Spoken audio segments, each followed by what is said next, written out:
the first day of kind of interaction for me was very fascinating.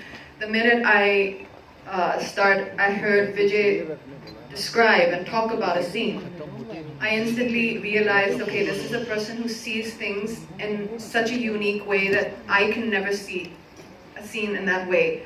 And for me, that was really exciting, to be able to come together and work with people who very evidently see things completely different to the way I would have a take on something. And for all three of us to come together, and Sir does a lot of rehearsals, and we would do the workshop on the actual set for about, I think it was a week before we started shoot.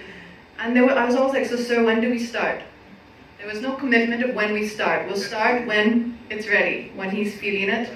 And I think that process was very unique for me as an actor, and extremely, it was extremely magical, I think, to be able to have been a part of this process of Merry Christmas. And this one's nice on the report card of your own also, that you've done. But you were very true about him looking at it in a very unique way. He mentioned about the elephant, but not once did he say the grey color. It was red or green. So I realized when you were talking about the elephant also, from the director's perspective also it's green, yours is red. We would have all thought one option should have been the grey color. So when she was saying that you see things very differently, I do agree that you see things very differently. One last question, Sriram sir, before I open up.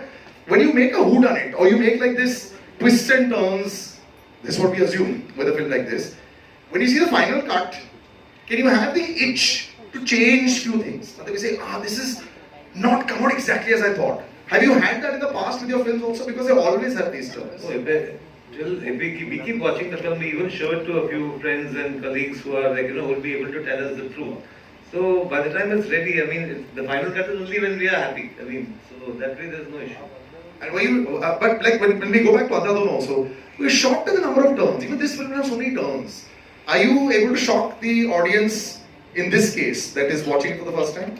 About this film I won't talk now, but let them watch and let them say. But what I'm saying is that when you watch a thriller or a film like this, the audience is very engaged and they are making up their own story. They are trying to say, okay, ab ye hoga. Now, how much you can subvert that, how much you can sort of give them a surprise within, they're also writing their own script while the movie is on. So that's the fun, I think. They work well. We'll open out to the audience, and we've got a mic that is actually, yeah.